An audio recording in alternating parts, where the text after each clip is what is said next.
Olá pessoal, vou continuar a aula de interpretação do ECG e aqui vamos ver o intervalo QRS. Vamos começar pelo eixo. O eixo, temos que saber que o eixo normal do coração ele está compreendido entre mais 90 e menos 30 graus.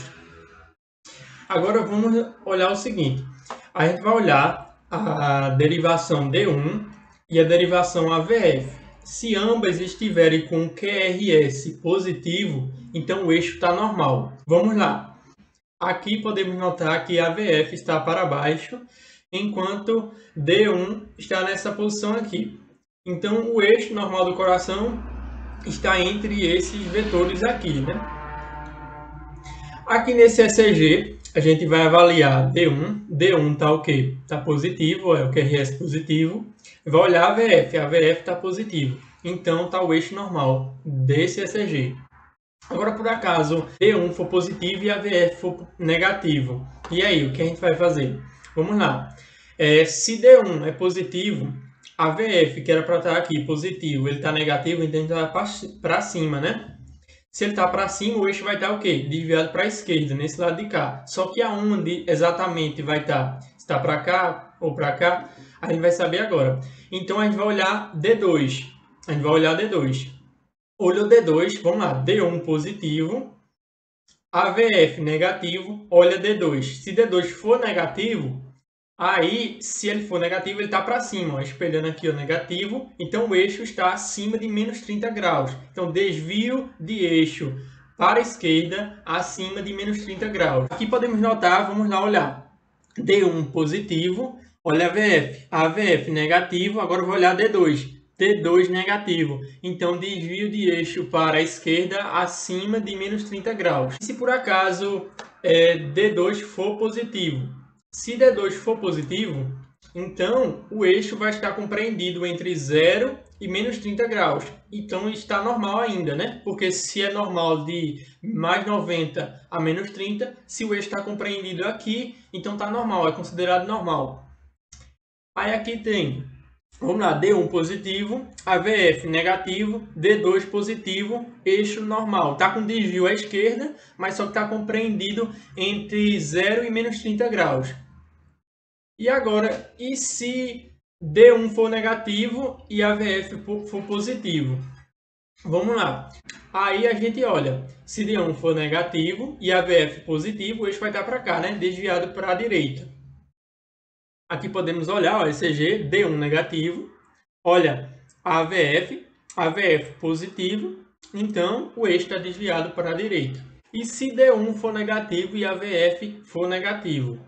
Aí o eixo ele vai estar desviado indeterminadamente, ou seja, é eixo indeterminado, porque ele está um desvio muito acima. Aí está para esse lado aqui, no terceiro quadrante, só que é dito como eixo indeterminado. Para recapitular, se D1 for positivo, AVF positivo, o eixo está entre 0 e 90, está um eixo normal.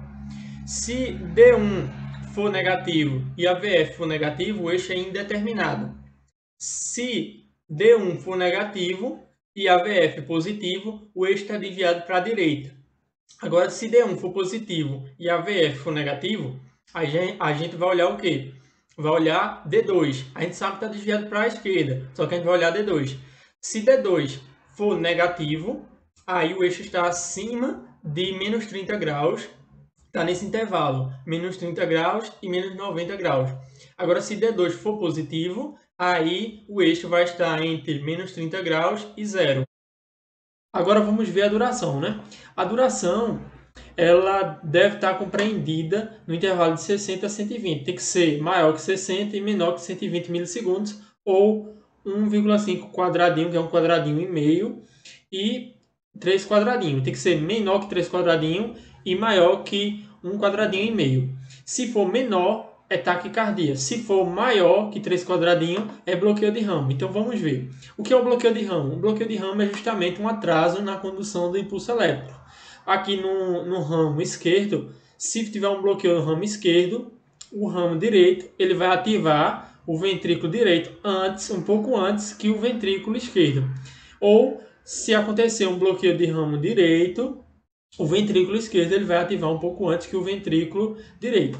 Aqui estão as derivações precordiais e as derivações periféricas. Cada derivação vai avaliar o coração em um ângulo específico, né? Ou seja, se eu quiser analisar uma área específica do coração, eu vou olhar para a derivação específica dela. A derivação AVR vai avaliar mais essa questão superior do coração.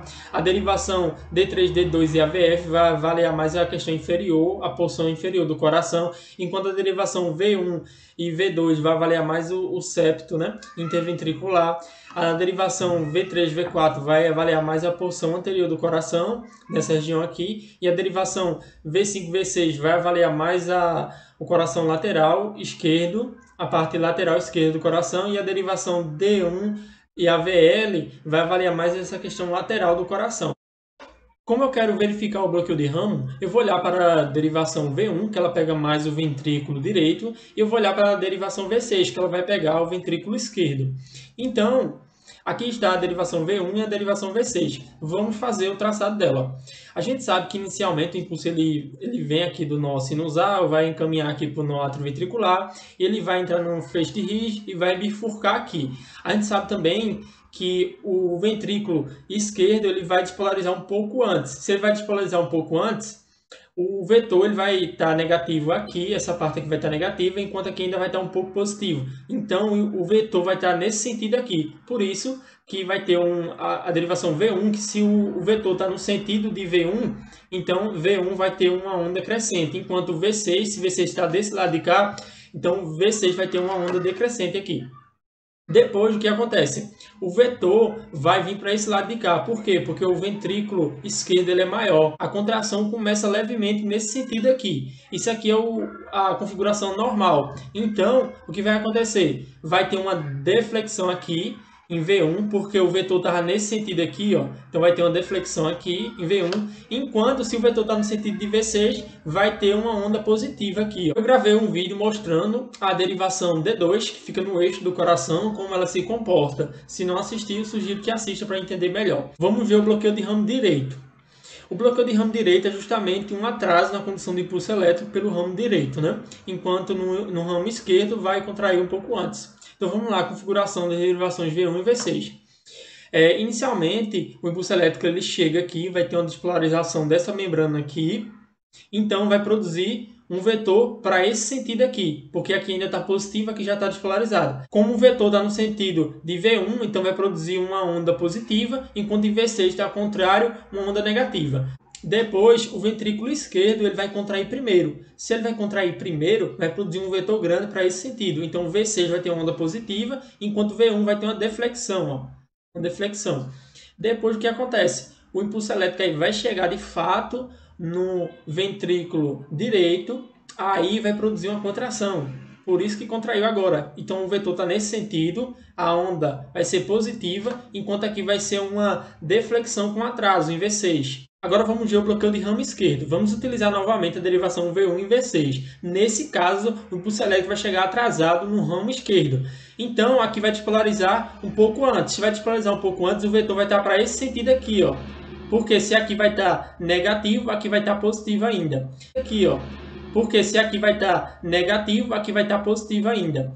Então, vai ter uma deflexão. Enquanto o sentido do vetor está para esse sentido, então vai ter uma onda positiva. Depois, o que acontece? Esse ventrículo vai contrair. Quando ele contrair, vai ter uma onda positiva aqui, uma leve onda positiva. E aqui vai ter uma deflexão. Depois, esse ventrículo esquerdo, ele vai contrair. Quando ele contrair, vai produzir uma deflexão grande aqui, ó. Depois uma onda negativa grande. E aqui vai produzir uma onda positiva grande. Agora vamos aprender a interpretar de fato um ECG, não é isso? Eu vou dar um macete para vocês nunca mais esquecerem. Lembra o seguinte, a seta do carro. Quando você indicar a seta do carro para baixo, a seta vai indicar para onde? Vai indicar para a esquerda. Quando eu colocar a seta para cima, vai indicar para onde? Direita. Pronto. Seta para baixo, esquerda, seta para cima, direita. Então vamos lá. Aqui, ó, vamos olhar a derivação V1. Vamos ver o QRS. QRS alargado. Se está alargado, a gente já sabe que é o quê? Um bloqueio de ramo. Agora vamos ver se é esquerda ou direita. Lembra da seta do carro? A gente olha a onda R. Onda R para cima, bloqueio de ramo direito. Agora vamos olhar aqui, ó, derivação V1, QRS alargado. Então a gente vai olhar a onda R. onda R do complexo QRS está para baixo. Está para baixo, seta do carro para baixo, vai para onde? Esquerda, bloqueio de ramo esquerdo. Obrigado, pessoal, pela atenção. Até o próximo vídeo. Espero que tenham gostado. Nos próximos vídeos irei abordar a questão do infarto, irei abordar a questão da arritmia, fibrilação e outras condições clínicas.